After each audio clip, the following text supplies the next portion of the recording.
Uma das perguntas que mais me fazem pela internet é qual a melhor tradução bíblica que nós podemos usar para o nosso estudo bíblico? Qual comprar? NVI, NVT, NAA, ACF? Como saber qual é a melhor?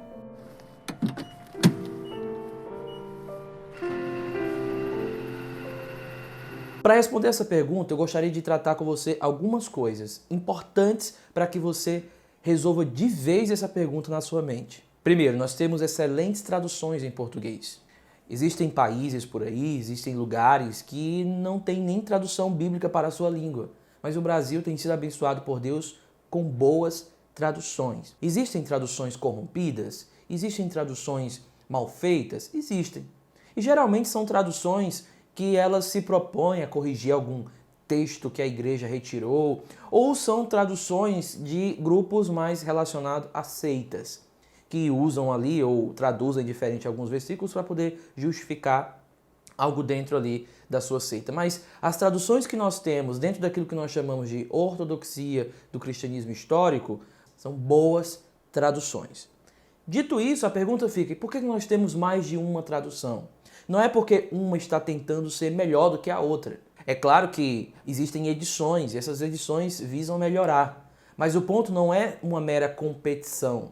É porque nós temos, e é o meu segundo ponto, diferentes teorias de tradução. Nós temos a tradução de equivalência formal e nós temos do outro lado a de equivalência dinâmica. Nós podemos colocar isso num grande espectro. Nós temos traduções que ou estão num extremo daqui ou se localizam nesse outro extremo. De qualquer forma, são traduções válidas. A diferença entre elas são as suas diferentes teorias e abordagens linguísticas. De um lado, a equivalência formal é aquela que geralmente as pessoas pensam que são da linguagem mais difícil, né? Tem uma linguagem mais arcaica e elas geralmente não conseguem ler. Mas, quando você ouvir a palavra equivalência formal, não entenda isso simplesmente porque tem um vocabulário mais difícil. A ideia por trás dessa teoria, de forma simples, é que ela vai tentar seguir o máximo da forma da língua original, o máximo do grego, por exemplo, se o assunto for Novo Testamento. Por exemplo, se no grego tiver 10 palavras naquele texto, no português também nós vamos ter 10 palavras. Por quê? Porque ele vai tentar seguir a exata forma.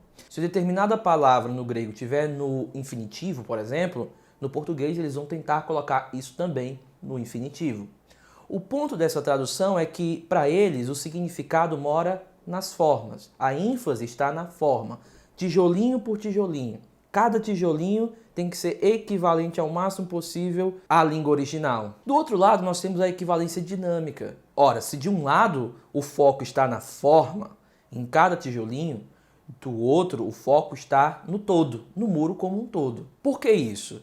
Porque se eu digo para você, por exemplo, banco, mesmo que eu traduza isso para a língua que eu quero, isso não diz muito. Não basta eu ter só aquele tijolinho. Se eu digo, o homem entrou no banco, por mais cômico que isso seja, alguém pode dizer assim, tá, mas ele pode ter entrado num banco de sentar, numa espécie de móvel.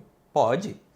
Mas, dentro desse contexto, eu digo assim, um homem entrou no banco para depositar dinheiro, agora pela sentença inteira, eu entendo o significado daquela sentença. Mas não é porque eu tenho somente os bloquinhos, é porque eu tenho agora o muro total. Então a equivalência dinâmica foca no significado como um todo da sentença, já a equivalência formal foca nas formas, nos tijolinhos, e a outra foca no muro como um todo.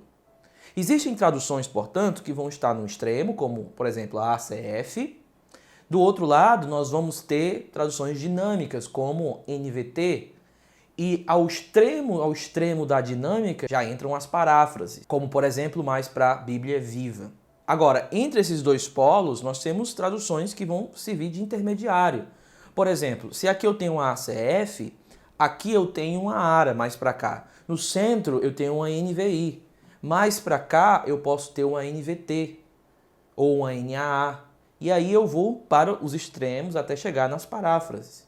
Mas todas essas traduções que estão nesse espectro são traduções válidas, mas eles estão focando em aspectos diferentes. Uma terceira coisa que você deve notar é a palavra equivalência formal.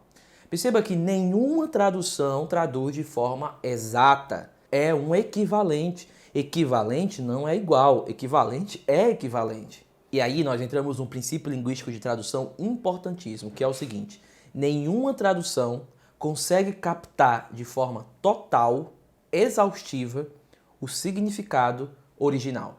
Ou seja, sempre nós vamos estar trabalhando por equivalência. Agora, cuidado, eu não estou dizendo que as traduções não conseguem nos dar o significado. Eu estou dizendo que traduções não conseguem nos dar o significado exaustivo, total do original. Nós sempre vamos perder algum aspecto cultural, algum aspecto linguístico.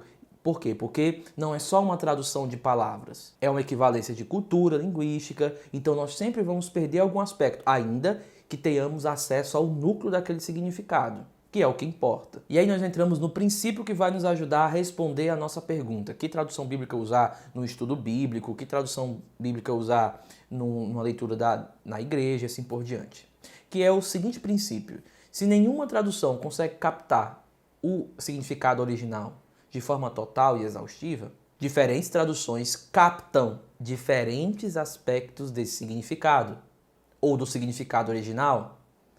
Ou seja, por que é bom termos várias traduções? Porque se nenhuma tradução consegue captar o significado total e exaustivo, diferentes traduções, por conta de diferentes teorias de tradução, vão nos dar aspectos diferentes do significado, nos ajudando a chegar cada vez mais próximo de um significado mais exaustivo, de um significado mais amplo. Por isso, para responder à pergunta, que tradução bíblica usar no meu estudo bíblico? Várias.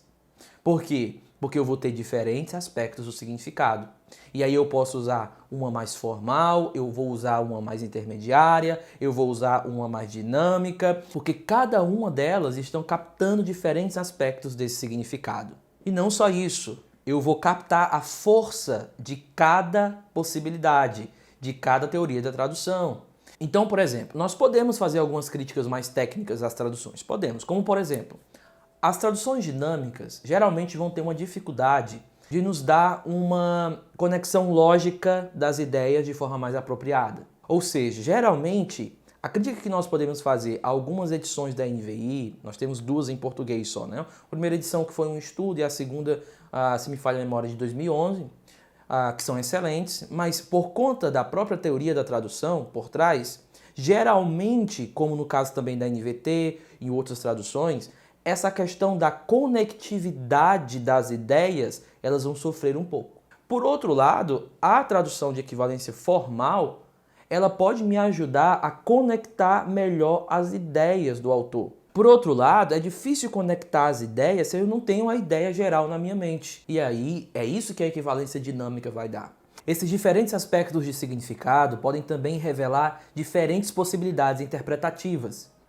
Por exemplo, enchei-vos pelo Espírito ou enchei-vos do Espírito. Se for pelo Espírito, então eu vou ser cheio de quê? Em português, nós temos essas duas possibilidades. A Almeida Revista Corrigida traduz como enchei-vos do Espírito. Já a NVI traduz enchei-vos pelo Espírito. Assim nós temos duas possibilidades. Não é que uma está errada e a outra está certa em sua leitura do original. É que no próprio original grego existem essas duas possibilidades. O en mais o dativo, nessa oração preposicional, eu tenho essa possibilidade de ser tanto pelo Espírito como sendo do Espírito. Então entenda, no nosso estudo bíblico nós temos que ter mais de uma tradução. E hoje na internet nós podemos encontrar de graça traduções online. Ou seja, qual a melhor tradução bíblica usar no meu estudo bíblico? Ora, mais de uma, com certeza. Tá? Mais de uma. Então não se contente somente com uma. Use traduções, compare essas traduções, porque você vai ter um significado mais rico na sua interpretação. E na igreja e num âmbito comunitário, vai muito da própria tradição comunitária, vai muito da própria vivência comunitária. Criticar uma comunidade porque uma usa a NVI ou porque outra usa a ARA, ele não está usando a ACF, essa igreja está... Isso não é legal, tá? Porque não faz sentido em termos linguísticos, em termos técnicos, não faz sentido. Por isso, fique tranquilo. Use no dia a dia uma Bíblia que você gosta. Eu, por exemplo, uso a NVI. Mas no seu estudo bíblico, use mais de uma tradução. Bem, esse é o vídeo de hoje, eu espero ter ajudado você. É uma pergunta que você já vai encontrar muitas respostas aí pela internet, mas eu espero ter contribuído de alguma forma com esse assunto. Então deixe aí nos comentários qual é a Bíblia que você usa, quais Bíblias você usa no seu estudo bíblico, e aí a gente pode interagir um pouco. Então é isso, fico por aqui e até a próxima.